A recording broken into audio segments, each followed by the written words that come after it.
NEET নিয়ে বা net এই নিয়ে এখন জোড়া বিতর্ক, আর জোড়া বিতর্কে কার্যত দেশ উত্তাল।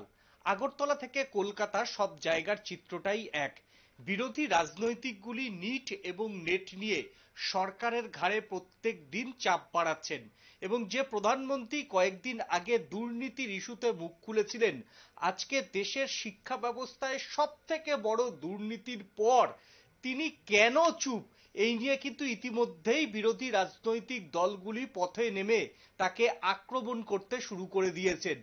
যদিও গতকাল রাতে কেন্দ্রীয় শিক্ষামন্ত্রী ধর্মেন্দ্র প্রধান তিনি নিজে সাংবাদিক বৈঠক করে উচ্চ পর্যায়ের তদন্ত কমিটি গঠন করার ঘোষণা করেন, কিন্তু তার ঘোষণাতে খুব একটা সন্তুষ্ট নয় যারা এই দুই পরীক্ষার ছাত্রছাত্রীরা রয়েছে। আপনি ভাবুন শুধু একবার যে আমার আপনার ঘরের যারা ছেলেমেয়েরা যারা রাত দিন পড়াশোনা করে শুধুমাত্র একটা অধ্যাপক অধ্যাপিকা হওয়ার জন্য, আজকে সেই পরীক্ষায় কিনা দুর্নীতির আঁচ। এই মুহূর্তে যে ছবিটা আমরা দেখাবো দুটোই দুর্নীতি। কেন্দ্র যদি দুর্নীতি করে সেটাও দুর্নীতি, যে কোনো রাজ্য সরকার যদি দুর্নীতি করে সেটাও দুর্নীতি। এই মুহূর্তে যে ছবিটা আপনাদের আমরা দেখাচ্ছি, যে বাংলার একজন বিধায়ক তাপস সাহা, তৃণমূল বিধায়ক, নিয়োগ দুর্নীতি কাণ্ডে আজকে তার ভয়েস স্যাম্পলিং যে টেস্ট, সেই টেস্ট ইতিমধ্যে করেছে, এবং তিনিও কিন্তু দুর্নীতি কাণ্ডের অন্যতম অভিযুক্ত, এবং সিবিআইয়ের খাতায় বা সিবিআইয়ের যে কেস ডায়েরি অনুযায়ী তিনি মাস্টার মাইন্ড।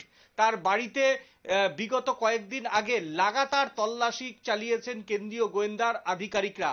আজকে দেখা গেল তিনিও সিবিআই দপ্তরে এলেন, তার ভয়েস টেস্টিং তিনি সিবিআইয়ের কাছে জমা দিলেন। এরপর সিবিআই কি করবে সেটা অবশ্যই সিবিআইয়ের ব্যাপার, কিন্তু সিবিআই তদন্ত আমরা দেখছি যে এই নিয়োগ দুর্নীতি কাণ্ডে, বাংলায় শিক্ষক নিয়োগ দুর্নীতি কাণ্ডেও তোমার হচ্ছে আপনার প্রাইমারি স্কুলের দুর্নীতিকাণ্ড, উচ্চশিক্ষায় দুর্নীতিকাণ্ড, পুরসভার নিয়োগ সংক্রান্ত দুর্নীতিকাণ্ড, একের পর এক দুর্নীতিকাণ্ড। আর দুর্নীতিকাণ্ডে মাথাচাড়া দিল এবার কেন্দ্রীয় সরকারের যে অধীনস্থ যে পরীক্ষাগুলি, সেই পরীক্ষাগুলিতেও। আমরা এই মুহূর্তে কথা বলে নেব আমাদের সঙ্গে যে আজকের গেস্ট আমাদের সঙ্গে যিনি এসছেন সরাসরি কলকাতা থেকে, সেফ এডুকেশন কমিটির, সর্বভারতীয় সেফ এডুকেশন কমিটির সাধারণ সম্পাদক মিস্টার তরুণ নস্কর, প্রাক্তন অধ্যাপক, যাদবপুর বিশ্ববিদ্যালয়। তরুণবাবু, প্রথমেই আপনাকে আমাদের স্টুডিওতে আজকে আমি স্বাগত জানাই। তরুণবাবু, আপনি আমার কথা শুনছেন? হ্যাঁ, আপনার কথা শুনতে পাচ্ছি, বলুন। তরুণবাবু, প্রথমেই যে ছবিটা আপনাকে দেখালাম, নিশ্চয়ই আপনি ছবিটা দেখলেন, যে আপনি যেই জায়গাতে বসে রয়েছেন কলকাতা, তার ঠিক ঢিলছোড়া দূরত্বে একজন তৃণমূল বিধায়ক সিবিআইয়ের কাছে নিয়োগ দুর্নীতি মামলায় তিনি ছুটলেন, এবং কালকেও কালকেও 30 থেকে 40 জন শিক্ষক শিক্ষিকার একটা ডাক পড়েছে সিবিআইয়ের। কি মনে হচ্ছে এই যে শিক্ষা ব্যবস্থা, অধ্যাপক অধ্যাপিকারা যদি আজকে দুর্নীতি করে ঢোকে, আপনি নিজে একজন অধ্যাপক, কলেজে বিশ্ববিদ্যালয়তে পড়িয়েছেন, সেই জায়গাতে দাঁড়িয়ে এই ভুয়ো অধ্যাপক অধ্যাপিকারা যখন বিশ্ববিদ্যালয়ে বা বিভিন্ন কলেজে পড়াবে, তখন একজন ছাত্র কিভাবে তৈরি হবেন, কতটা সংশয়ে রয়েছেন? দেখুন, শিক্ষকরাই ভবিষ্যৎ প্রজন্মকে তৈরি করেন। তারা কেবলমাত্র ক্লাসে গিয়ে শিক্ষাদান করেন তা নয়, তার যে টেক্সট সেটাই কেবলমাত্র পড়ান তা নয়, তাকে ভবিষ্যতে মানুষ হিসেবে গড়ে ওঠার জন্য তিনি তৈরি করেন। যারাই বড় মাপের শিক্ষক, তারা ব্যক্তি জীবনেও অনেক বড় মানুষ। এরকম বহু উদাহরণ আছে।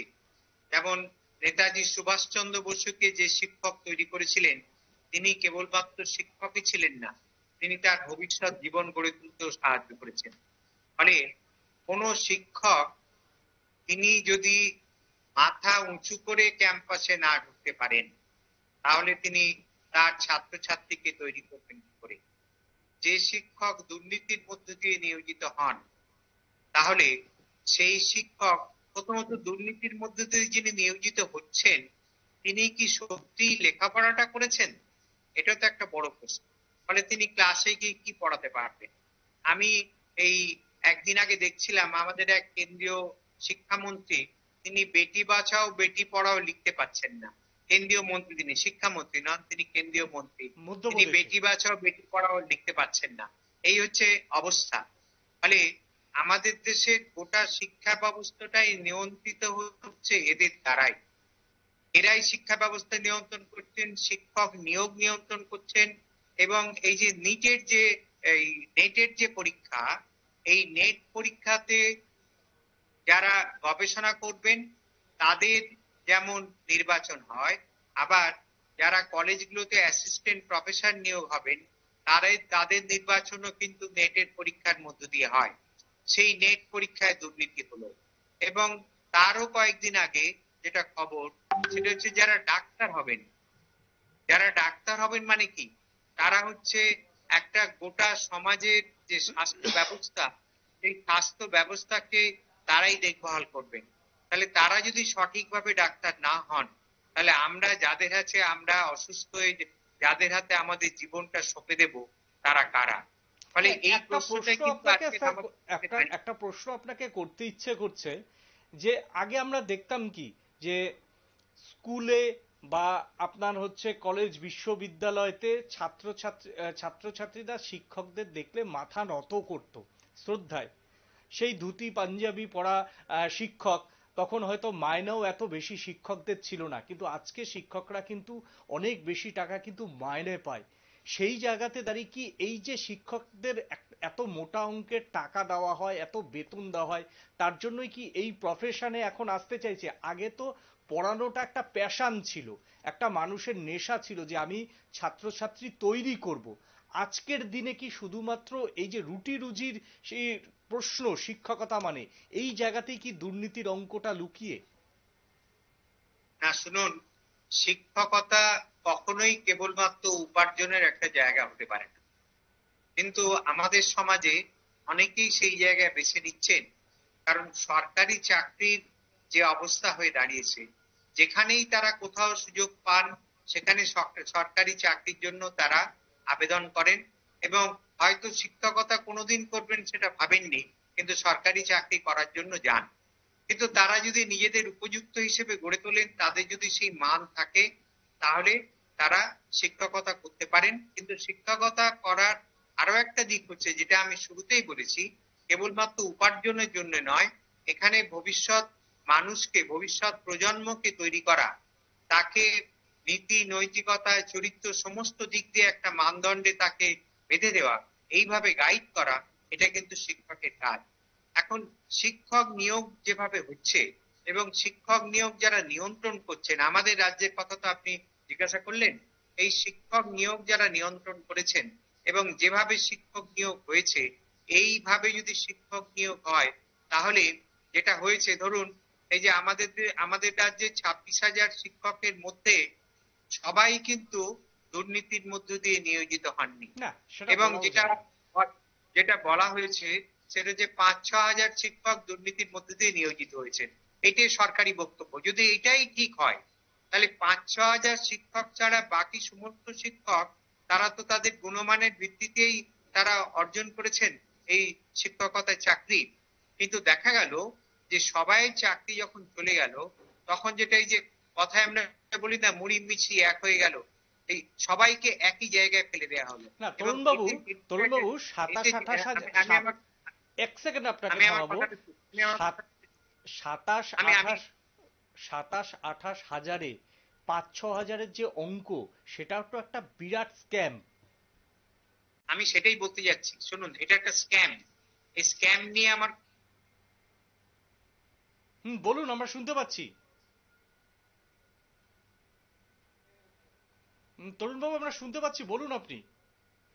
তরুণবাবু একদম শোনা যাচ্ছে, বলুন আপনি। আমরা তার বিরুদ্ধে প্রতিবাদ করছি, কিন্তু প্রশ্নটা আমি অন্য জায়গায় করছি। সেটা হচ্ছে, ধরুন যারা সঠিকভাবে নিয়োজিত হয়েছেন সে সংখ্যাটা যাই হোক, কিন্তু সবাইকে, এই যে শিক্ষকরা তারা ছাত্রদের সামনে গিয়ে যখন দাঁড়াচ্ছেন, তখন সবাইকে যখন এক করে ফেলে দেওয়া হচ্ছে, তাহলে শিক্ষকরা ছাত্রদের কাছে সম্মান পাবেন কি? এই প্রশ্নটা কিন্তু গুরুত্বপূর্ণ। শিক্ষক মানে এই যে এখন যারা শিক্ষক হিসেবে গত কয়েক বছরে যারা যুক্ত হয়েছেন, তাদের মধ্যে সত্যিই যাদের গুণমান আছে, তাদেরকেও ভাবা হচ্ছে যে তারা ওইভাবে নিয়োজিত হয়েছে। ফলে এইভাবে যেটা করে দিল, আমাদের রাজ্যের সরকার যে জায়গাটা নিয়ে চলে গেল, যে শিক্ষকতার যে সম্মান, এই পেশার যে সম্মান, সেই সম্মানটাকে তারা ধুলোয় মিশিয়ে দিল।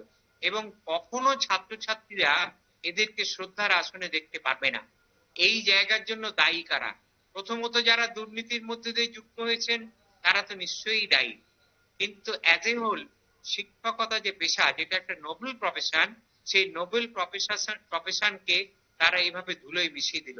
এবং এতে যেটা হচ্ছে, সেটা হচ্ছে যে এগুলো হচ্ছে সরকারি শিক্ষা প্রতিষ্ঠানে এগুলো হচ্ছে, বেসরকারি শিক্ষা প্রতিষ্ঠানে কিন্তু এসব হচ্ছে না।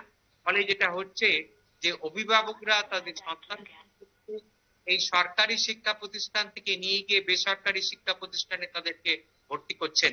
এবং কিছুদিন পরে সরকার প্রশ্ন তুলছে যে এখানে তো ছাত্র নেই, ফলে এই শিক্ষা প্রতিষ্ঠান বন্ধ করে দাও, এখানকার শিক্ষকদের অন্য জায়গায় নিয়ে চলে যাও। ফলে আস্তে আস্তে সরকার পোষিত যে শিক্ষা প্রতিষ্ঠানগুলো, যে স্কুলগুলো, সেই স্কুলগুলো কিন্তু বন্ধ হয়ে যাচ্ছে। ফলে এইভাবে বেসরকারীকরণের রাস্তাকে কিন্তু অত্যন্ত প্রশস্ত করছে। এই একটা বিপদ কিন্তু এখানে তৈরি হয়েছে। না, এই যে আমরা দেখলাম যে কেন্দ্রীয় শিক্ষামন্ত্রী উচ্চ পর্যায়ের তদন্তের কথা বললেন। উচ্চ পর্যায়ের তদন্ত তো ভারতবর্ষের বহু স্ক্যাম্পে হয়েছে। আপনি নিশ্চয়ই আমার থেকে অনেক বেশি দেখেছেন। আমিও হয়তো এই স্বল্প পরিসরে কিছু দুর্নীতির তদন্তের অগ্রগতি দেখেছি। জাস্ট একটা ইস্যু বেরিয়ে গেলে কিন্তু মানে এই নিয়ে আর কি মানুষ কথা বলে না। আপনার কি মনে হয় এটাও যত সময় যাবে আস্তে আস্তে এই উচ্চ পর্যায়ের যত তদন্ত কমিটি, সেই তদন্ত কমিটির রিপোর্ট কি সাধারণ মানুষ আমরা জানতে পারবো? কি মনে হয়? হয়েছে এটা আপনারা দেখেছেন, বহু বড় বড় কেলেঙ্কারি, সেই বোফর্স কেলেঙ্কারি থেকে শুনে আসছি, বহু বড় বড় কেলেঙ্কারি তার তদন্ত হয়েছে, কোথাও কিন্তু শাস্তি হয়নি। এই যে শিক্ষামন্ত্রী ধর্মেন্দ্র প্রধান, তিনি নেট পরীক্ষার পরে এটা বললেন, নেটের রেজাল্টের পরে এটা বললেন, কিন্তু তার কয়েকদিন আগে নিটের রেজাল্ট বেরিয়েছে। সেই নিটের রেজাল্টে কিন্তু তিনি প্রথমেই বলে দিয়েছেন কোনো দুর্নীতিই হয়নি, এটা প্রথমে বলে দিয়েছেন। তারপরে যখন সুপ্রিম কোর্টে গেছে, সুপ্রিম কোর্ট যখন 1,500-এর বেশি ছাত্র যাদেরকে গ্রেস দেওয়া হয়েছে, এই গ্রেস দেওয়াটা তো অদ্ভুত ভাবে হয়েছে।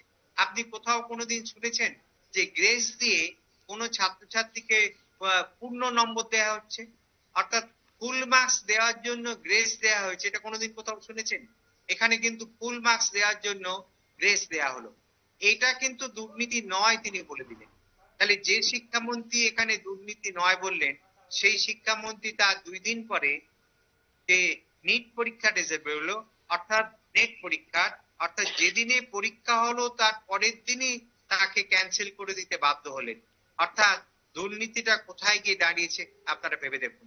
মানে কিছুদিন আগে নিট পরীক্ষার দুর্নীতি, সেটা সবার সামনে আসার পরেও শিক্ষামন্ত্রী কিন্তু তার এই নিট পরীক্ষা ক্যান্সেল করেননি, কিন্তু নেট পরীক্ষাটা ক্যান্সেল করলেন। নেট পরীক্ষা ক্যান্সেল করলেন ঠিকই, ঠিকই করা হয়েছে, কিন্তু আরো একটা বিষয় দেখুন, যে ছাত্রছাত্রীরা পরীক্ষা দিল, প্রিপারেশন দিল, যারা সৎভাবে পরিশ্রম করে কয়েক বছর ধরে অনেকে নিট পরীক্ষা দেয়, কয়েক বছর ধরে নেটের প্রিপারেশন দেয়, তারপরে কেউ হয়তো সাকসেসফুল হয়, কিন্তু এই যে পরিশ্রম করে যারা পরীক্ষা দিল, তাদের অবস্থাটা কোথায় গিয়ে দাঁড়ালো?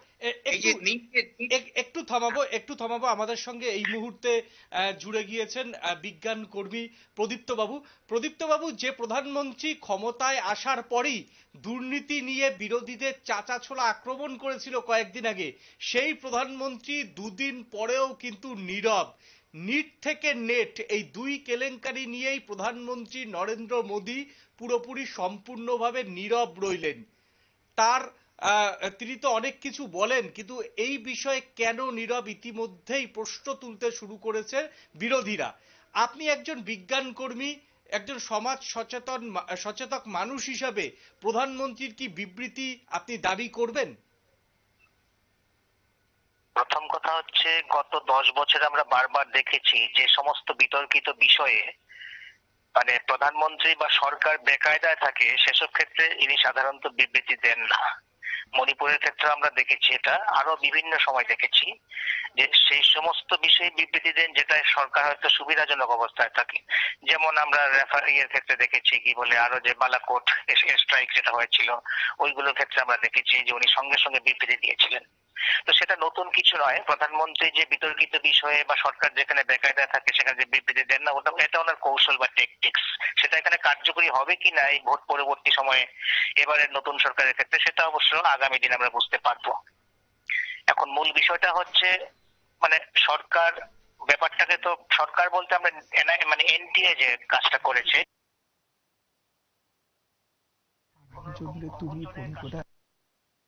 আমরা ঠিক বলতে পারি না। গাফিলতি ছিল না দুর্নীতি ছিল সেটা বিচার সাপেক্ষ, কিন্তু মূল বিষয় হচ্ছে যে যথাযথ যে সবকিছু হয়নি এই বিষয়টা কিন্তু নিটের রেজাল্ট বেরোর আগেই মানে প্রকাশিত হয়েছিল, কিন্তু গোটা ব্যাপারটাই ধামাচাপা দেওয়া হয়েছে।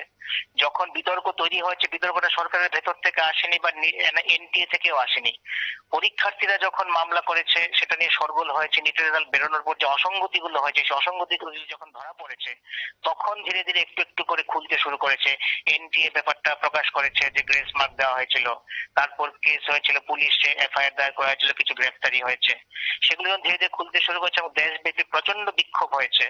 তারপরে আস্তে আস্তে শিক্ষামন্ত্রী দু একটা ছোটখাটো বিবৃতি দিয়েছেন যে কিছু একটা গোলমাল হয়েছে, আমরা উচ্চ পর্যায়ে তদন্ত কমিটি তৈরি করে সেটাকে আমরা সুরাহার চেষ্টা করছি, এগুলো তৈরি হয়েছে। প্রদীপ্ত বাবু, একটা কোশ্চেন আপনাকে করব। ইতিমধ্যেই সিবিআই বিষয়টা নিয়ে এফআইআর করেছে, সিবিআই তদন্তে কি আস্থা রাখে? এখন নির্ভর করছে বিষয়টা, অর্থাৎ বিরোধী পক্ষ তো রাজনৈতিক ব্যাপার আছেই ওদের, ফলে এরা তো শোরগোল করবেই, কারণ বিরোধীরা এখন কিছুটা হলেও শক্তিশালী হয়েছে ইলেকশন রেজাল্টের পরে। আর সাধারণভাবে যেটা সবচেয়ে বেশি উদ্বেগের বিষয় সরকারের জন্য সেটা হচ্ছে যে ছাত্রছাত্রী এবং তাদের অভিভাবকরা সমাজের সর্বস্তরে, শুধুমাত্র নিম্নবিত্ত বা মধ্যবিত্ত স্তরে নয়, উচ্চবিত্তদের স্তরে কিন্তু ব্যাপক ক্ষোভ এবং প্রতিবাদ হচ্ছে। সেটা একটা উদ্বেগের বিষয়। সেটার জন্য এখন সিবিআই তদন্তের আদেশ দেওয়া হয়েছে, সিবিআই তদন্ত করবে। এর মধ্যেই তো পরশুদিন আবার বাতিল হয়ে গেল নেটের পরীক্ষা। তো ফলে একই সঙ্গে উপর্যুপরি দুটো বিষয় হয়েছে। নেটের পরীক্ষা কিন্তু বাতিল হয়েছে প্রশ্ন ফাঁসের অভিযোগকে কেন্দ্র করে, এবং সিবিআই সেখানে মানে কি সিবিআই নয়, একটা সাইবার যে ক্রাইম গুলো ধরার যে সংস্থা আছে, এরা এটা দেখেছে যে এখানে প্রশ্ন ফাঁসের মানে পরিষ্কার ইঙ্গিত ওরা পেয়েছে। তো সেটা নিজের ক্ষেত্রে পাইনি কেন সেটা আলাদা কথা, বা পেয়েছে কিনা সেটাও আমরা জানি না, তদন্ত সাপেক্ষ। কিন্তু নিজের বিষয়টা যখন প্রকাশ্যে চলে এসেছে তখন অ্যাকচুয়ালি এনটিএ আর ঝুঁকি নেয়নি, কারণ আরেকটা বিষয় যখন প্রকাশ্যে চলে আসবে সেটার ঝুঁকি না নিয়ে এনটিএ আগে থেকেই নেট বাতিলের ঘোষণা করে দিয়েছে। এবং সিবিআই তদন্ত কতটা এগোবে কি হবে নির্ভর করবে মানুষের ক্ষোভ প্রতিবাদ কোন স্তরে যায়, বিরোধীদের ভূমিকা কোন স্তরে যায় সেসবের উপর। তাহলে সিবিআই তদন্ত ধামাচাপা পড়ে যেতে পারে। তবে মনে হয় এবার যে পরিস্থিতি হয়েছে সেক্ষেত্রে মনে হয় জল অনেক দূর গড়াবে। একেবারে ধন্যবাদ আমাদের সঙ্গে এতক্ষণ আপনাকে থাকার জন্য। আমি আবারও যাব তরুণ বাবুর কাছে। যে তরুণ বাবু, আমরা দেখেছি সিবিআই সবসময় এতদিনের সিবিআইয়ের যে রেকর্ড, সেই রেকর্ড বলছে সিবিআইয়ের তদন্তে এমন কিছু মাথারা কিন্তু কোনোদিনও সেইভাবে ধরা পড়ে না। আমরা দেখলাম যে বাংলার শিক্ষক দুর্নীতি কাণ্ডেও কিন্তু বহু লোক গ্রেপ্তার করলেও এখনো সেইভাবে মাথারা কিন্তু কোনো এক কারণে বাইরেই রয়েছে। আপনার কি মনে হয় সিবিআই এফআইআর করার পর এই নিট এবং নেট, এই দুই দুর্নীতি কাণ্ডে মাথারা ধরা পড়বে? আমার কোনো আস্থা নেই এই কারণেই যে আমাদের রাজ্যে শিক্ষক দুর্নীতি থেকে শুরু করে আরো যত দুর্নীতি যেখানে, এবং সেই রবীন্দ্রনাথের নোবেল প্রাইজ যেটা চুরি হয়ে গেল সেখানে সিবিআই এর হাতে গেছিল, এখনো সেটা উদ্ধার হয়নি। এবং এই শিক্ষক দুর্নীতি এবং নিয়োগ দুর্নীতিতে যতগুলো ঘটনা ঘটেছে সেখানে কিন্তু সিবিআই, এই যে আপনি মাথার কথা বলছেন, সে মাথা পর্যন্ত পৌঁছতে পারেনি। এবং এখানে তো কেন্দ্রীয় সরকার একটা রাজনৈতিক দলের, এবং আমরা সবাই জানি যে সিবিআই প্রধানমন্ত্রী দপ্তর পরিচালিত করে, এবং এখানে রাজ্য সরকার হচ্ছে সেই অর্থে কেন্দ্রীয় সরকারের যে রাজনৈতিক দল তার বিরুদ্ধে। আপনাকে ইন্ট্রোডাক্ট করছি স্যার, একটু ইন্ট্রোডাক্ট করছি। সিবিআই স্বরাষ্ট্রমন্ত্রী, কেন্দ্রীয় স্বরাষ্ট্রমন্ত্রী অমিত শাহর আওতাধীন। হ্যাঁ, কেন্দ্রীয় স্বরাষ্ট্রমন্ত্রীর আওতাধীন। ফলে এখানে দুইটি সরকারের রাজনৈতিক দল পরস্পর বিরোধী, তৎসত্ত্বেও সিবিআই কিন্তু কাজ করতে পারলো না। আর এখানে একই সরকার, অর্থাৎ কেন্দ্রীয় সরকারের একটা তদন্তকারী সংস্থা কেন্দ্রীয় সরকারেরই একটা দপ্তরের বিরুদ্ধে তদন্ত করে সেই দোষী ব্যক্তিকে চিহ্নিত করবে এবং তাকে শাস্তি দেবে, এই ভরসা কিন্তু আমাদের নেই। আমরা all India civil education committee থেকে যে দাবি করেছি সেটা হচ্ছে সুপ্রিম কোর্টের কোন জাজকে দিয়ে, বিচারপতিকে দিয়ে তার নেতৃত্বে কোনো কমিটি করতে হবে এবং যে কমিটির মধ্যে দিয়েই এই দুর্নীতি তদন্ত করতে হবে।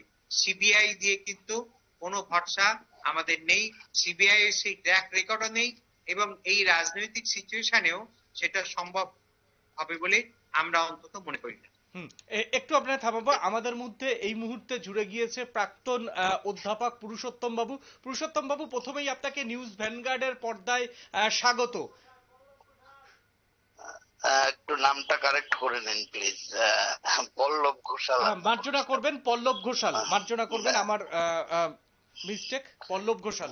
পল্লব বাবু, আপনাকে প্রথমেই স্বাগত এবং আমি টেকনিক্যাল ভুলের জন্য দুঃখিত। পল্লব বাবু, যেটা আপনাকে প্রশ্নটা করব যে এই যে সিবিআই তদন্ত, ইতিমধ্যেই সিবিআই এফআইআর করেছেন, আপনার কি মনে হয় সিবিআই কি মাথাদের আদেও ধরতে পারবে, না অন্যান্য যে তদন্তগুলি ভারতবর্ষে সিবিআই এতদিন করেছে, 2-4 জনকে গ্রেপ্তার করার পরে সবটাই ঠান্ডা ঘরে চলে গেছে, বহু তদন্ত, এটাও কি সেই রকম হবে, না সত্যি তদন্ত বলে কিছু একটা দেখবে ভারতবর্ষের মানুষ? দেখুন, একটা ব্যাপার হচ্ছে, প্রথম উচিত হচ্ছে এই অপরাধটার গভীরতা দেখা। 22-23 লক্ষ ছেলে মেয়ে 1 থেকে 3 বছর 18 থেকে 22 ঘন্টা, মানে 12 থেকে 18 ঘন্টা পড়াশোনা করে একটা পরীক্ষা দিয়েছে। এই পরীক্ষাটাতে এত বড় স্ক্যাম বেরিয়ে আসছে একটার পর একটা। এখন যে কোনো তদন্তের একটা ব্যাপার আমরা দেখি আমাদের অভিজ্ঞতা থেকে, যে তদন্ত করতে গেলে এখানে বিশেষ করে যে পরীক্ষা নিয়ামক সংস্থার যে মাথাগুলো, তাদেরকে বসিয়ে রেখে যে তদন্ত করা হবে, এই তদন্তের উপর কিন্তু যথেষ্ট প্রশ্ন থেকে যায়। এই তদন্তের গতি প্রকৃতি, কারণ যারা উঁচু জায়গায় বসা তারা যে কোনো কিছুকে চেঞ্জ করে দিতে পারে, টার্ন করে দিতে পারে। প্রথমেই তো উচিত ছিল যে নিয়ামক সংস্থার মাথাগুলো অ্যাটলিস্ট তাদের কিছুদিনের জন্য বসিয়ে দেওয়া, তারপর তদন্তটা করা। আর সেকেন্ড হচ্ছে, আমাদের দেশের গত কিছুদিনে যদি ইডি, সিবিআই ইত্যাদি ট্র্যাক রেকর্ড আমরা দেখি, কোনোভাবেই তো এগুলো মানে খুব একটা মানে খুশির জন্ম দেয় না। হ্যাঁ, তাদের কারো মানে 1% নিচে, কারো 10%, 11% কনভিকশন রেট। সুতরাং এই তদন্ত কি হবে, বা অনেক সময় টোটাল একটা স্ক্যামকে ঢাকা দেওয়ার জন্য তদন্ত দিয়ে দেওয়া যেতে পারে। এখানে বারবার বলা হচ্ছে যে বলছে যে আমি 100% প্রশ্ন পেয়েছি, কোন বিহারের সেন্টার বলছে বা গুজরাটের বা হরিয়ানার, তারপরেও এখনো আমাদের পরীক্ষা নিয়ামক সংস্থার উপরের কর্তারা যে এটা নিয়ে সন্দিহান। এতে তদন্তে কি হবে? দেখুন, টোটাল ব্যাপারটাই নির্ভর করে যে তদন্তকারী সংস্থার সদিচ্ছা বা তদন্তকারী সংস্থার মাথার উপর যে বসে আছে তার সদিচ্ছার উপর। পল্লববাবু, আপনি যেটা বলছিলেন যে একজন ছাত্রছাত্রী একটা চাকরির পরীক্ষায় বা বড় সেন্ট্রাল গভর্নমেন্টের যে প্রবেশিকা পরীক্ষাগুলি রয়েছে সেইগুলির জন্য কিন্তু একজন ছাত্রছাত্রী 12 থেকে 13 ঘন্টা টানা 3 বছর পরিশ্রম করে। সেই জায়গাতে দাঁড়িয়ে আমাদের যারা সরকার চালান, সে কেন্দ্রীয় সরকার হোক ও রাজ্য সরকার হোক, তারা কি এই যে একটা ছেলে মেয়ে, বাড়ির পাশের ছেলে মেয়েগুলো কিভাবে অক্লান্ত পরিশ্রম করে, তারা কি সেটা দেখতে পান না? দেখতে পেলে কি কোথাও একটা গিয়ে এই মানে দুর্নীতি করার সাহস বা ইচ্ছা কি দেখাতেন বলে মনে করেন, না তারা সবটাই অন্ধ ক্ষমতার লালসায়? না, এ তো ব্যাপারটা পরিষ্কার যে এই ছেলে মেয়েদের এই পরিশ্রম, সেটা নীতি বলুন, নেট বলুন, চাকরির পরীক্ষা হোক বা ডাক্তারি প্রবেশিকা পরীক্ষায়, আমরা পরপর দুটো জিনিস দেখতে পেলাম। তারা যদি বিন্দু মাত্র যত্নশীল হতেন, কারণ এগুলো তো হয়ে আসছে মানে ভেরিয়াস ফর্ম, এই পরীক্ষাগুলো হয়ে আসছে, এদের যত্নশীলতা নিয়ে যথেষ্ট, বা এদের কার্যপদ্ধতি বা তাদের এফিসিয়েন্সি নিয়ে প্রচুর প্রশ্ন আমাদের মনে জাগে। একেবারে একেবারে একেবারে ধন্যবাদ আপনাকে আমাদের সঙ্গে এতক্ষণ থাকার জন্য, ধন্যবাদ। কেন্দ্রীয় সরকারের যে চাকরি হোক বা রাজ্য সরকারের চাকরি হোক না কেন, দুর্নীতি যেন আষ্ঠে পৃষ্ঠে জড়িয়ে ধরছে এই পরীক্ষাগুলোকে। কিন্তু এই পরীক্ষাগুলির দুর্নীতির পিছনে কারণ কি, সেটা হচ্ছে অবশ্যই মোটা অঙ্কের অর্থ। এই মুহূর্তে আমি আবারও চলে যাব তরুণবাবুর কাছে।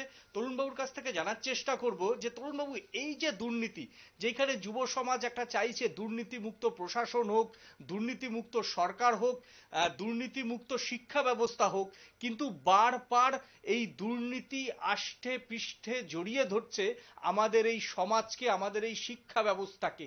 কেন এই দুর্নীতি? আদতে যারা সমাজ চালান বা এই সমাজের যারা কারিগর, তারাও তো একজন মানুষ, তারাও কারুর বাবা, তারাও কারুর দাদা, তারাও কারুর মেসো, তারাও অভিভাবক। কিন্তু যখন ক্ষমতায় বসে, শুধুমাত্র ক্ষমতার আস্ফালন, এটা কি মানুষকে চেঞ্জ করে দিচ্ছে? শুনুন, আপনার প্রশ্নটা অত্যন্ত মৌলিক একটা প্রশ্ন করেছেন, ভালো লাগলো আপনার প্রশ্নটা। এই কারণেই বলছি যে আজকের যে সমাজে আমরা বাস করছি, এই সমাজে এর যে ব্যবস্থা, সেটাকে আমরা অর্থনৈতিক ভাষায় পুঁজিবাদী সমাজ ব্যবস্থা বলি। এই ব্যবস্থাকে যারা সাফ করার জন্য থাকবে, এই ব্যবস্থাকে যারা সুন্দর, মানে এই ব্যবস্থা যাতে রক্ষা করার জন্য যারা সাফ করার চেষ্টা করবে, যে রাজনৈতিক দল ক্ষমতায় এসে এই সংসদীয় গণতান্ত্রিক ব্যবস্থায়, তাদেরকে কিন্তু দুর্নীতির আশ্রয় নিতেই হবে। আজকের যারা বিরোধী অবস্থায় বসে আছেন কংগ্রেস, আপনার মনে আছে 2014 সালে তাদের বিরুদ্ধেই এই নরেন্দ্র মোদীরা বলেছিলেন যে ভ্রষ্টাচার আর ভ্রষ্টাচার নয়, ভ্রষ্টাচার মুক্ত সমাজ তারা তৈরি করবেন। এই নরেন্দ্র মোদী বলেছিলেন। এবং নরেন্দ্র মোদী তিনি যে রাজনৈতিক দলের, সেই রাজনৈতিক দলের সরকার যখন মধ্যপ্রদেশে ছিল, সেখানে ব্যাপক কেলেঙ্কারি হয়েছে এবং সেখানে অন্তত প্রায় 50 জন মানুষকে যারা বিচারের সঙ্গে যুক্ত, তাদেরকে খুন করা হয়েছে, এটা আপনারা জানেন। ফলে এই নরেন্দ্র মোদীর নেতৃত্বে সরকার, তারা কিন্তু দুর্নীতি করেছে এই ইলেকশন বন্ড, যে ইলেকশন বন্ডকে সুপ্রিম কোর্ট দুর্নীতি বলেছে। এবং নির্মলা সীতারামনের যিনি হাজব্যান্ড, তিনি বলেছেন এটা গোটা পৃথিবীর মধ্যে সব থেকে বড় দুর্নীতি। এই নরেন্দ্র মোদী সরকার, তিনি কিন্তু পিএম কেয়ার চালু করেছেন, যে পিএম কেয়ারের কোথাও কোনো যে অডিট, সেই অডিট হওয়ার ব্যবস্থা কিন্তু তিনি রাখেননি। ফলে এই সমস্ত দুর্নীতি। এবং তারপরে দেখুন যে সরকারে আসার সঙ্গে সঙ্গে 2024 সালে সরকারে আসার সঙ্গে সঙ্গে তারা যেভাবে শিক্ষাকে নিয়ে দুর্নীতি করলেন, এই দুর্নীতি তারা করতেই থাকবে।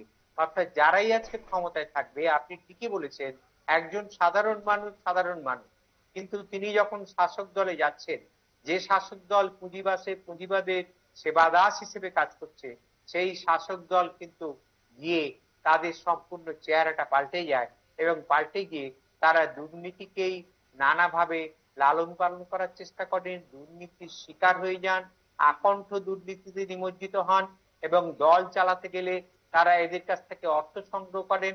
আজকে দেখুন এই যে নিট দুর্নীতিতে কত কত লক্ষ কোটি টাকা এই নিট দুর্নীতিতে গেছে, তা কিন্তু সবাই তো বলছেন যে টিপ অফ দ্য আইসবার্গ আমরা দেখছি।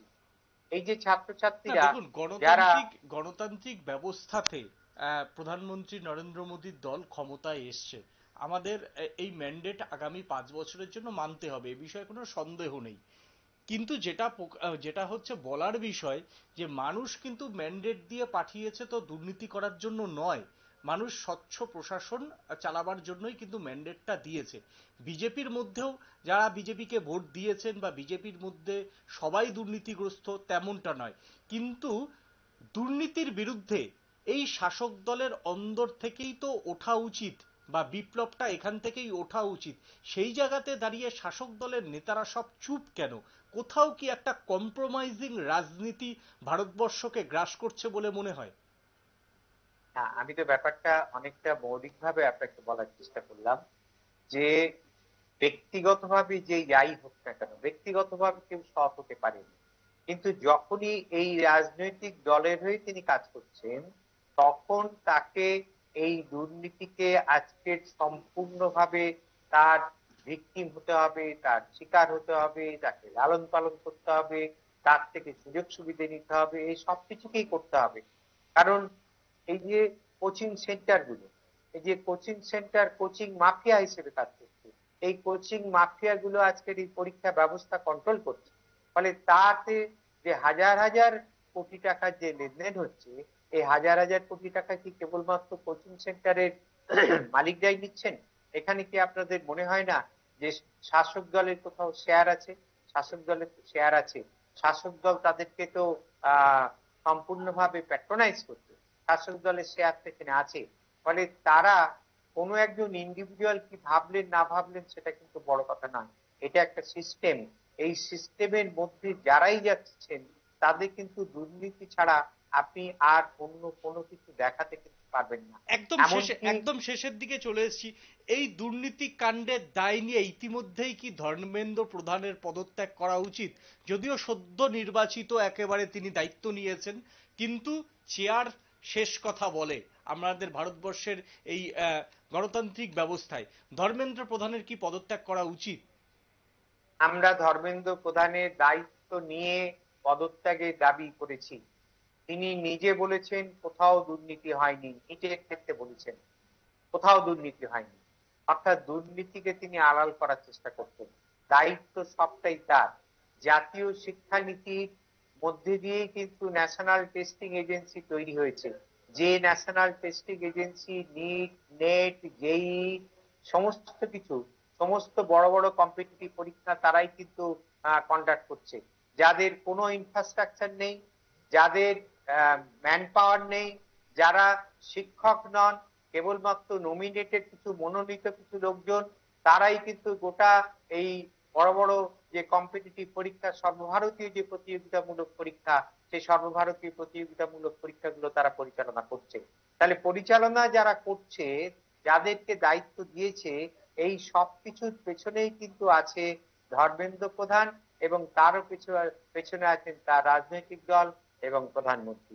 আপনি তো শুরুতে একটা প্রশ্ন করছিলেন, যে প্রধানমন্ত্রী কিছুদিন আগে গোটা ভারতবর্ষ জুড়ে তিনি বক্তৃতা দিয়ে বেরিয়েছেন যে ভ্রষ্টাচার মুক্ত করবেন, সেই প্রধানমন্ত্রী কিন্তু একটাও কথা বলেননি, কোনো কথা তিনি বলেননি, কোথাও মুখ খোলেননি। এই যে মোদির নীরবতা, এই নীরবতাটা কেন? যদি তার কিছু বলার থাকতো তিনি তো বলতেন, তিনি কিন্তু কিছু বলেননি। ফলে তিনি আসলে কিন্তু এই দুর্নীতিকে প্রশ্রয় দিচ্ছেন, দুর্নীতিকে আড়াল করছেন এবং তার মন্ত্রীকেই আড়াল করার চেষ্টা করছেন। ফলে পদত্যাগ, এই যেটা আপনি বললেন যে ধর্মেন্দ্র প্রধান, তার পদত্যাগ করা উচিত, আমি আপনার সঙ্গে সহমত। একেবারেই। আমাদের অনুষ্ঠানে আসার জন্য আপনাকে অনেক ধন্যবাদ, আমাদের সময় দেওয়ার জন্য অবশ্যই আপনাকে ধন্যবাদ দিচ্ছি। নিট এবং নেট, এই দুই পরীক্ষা নিয়ে যে তদন্ত কমিটি গঠন হয়েছে, সেই তদন্ত কমিটির উপর আমাদের কড়া নজর থাকবে। যদি কোনো দুর্নীতি আমাদের চোখে পৌঁছায় বা তার সারবত্তা আছে বলে আমাদের মনে হয়, অবশ্যই তা আমরা আমাদের দর্শকদের কাছে তুলে ধরব। কোনো লাল চোখের কাছে মাথা নত করব না, কোনো লাল ফিতের ফাঁসের কাছেও আমরা মাথা নত করব না। কারণ শিক্ষক সমাজ গড়ে, সেই শিক্ষক দুর্নীতি কাণ্ড নিয়ে সবার ঐক্যবদ্ধভাবেই এর প্রতিবাদ করা উচিত বলে মনে করছে শিক্ষক সমাজ। তাই আমরাও আমাদের এই দায়িত্ব থেকে যে সমস্ত তদন্তের গতি প্রকৃতি, তার পূর্ণাঙ্গ আপডেট আপনাদের দেব। এখন নিয়ে নিচ্ছি ছোট্ট একটা বিরতি। বিরতির পর আবার আমরা আমাদের যে নির্ধারিত সময়, সেই নির্ধারিত সময়ে খবরে ফিরে আসবো।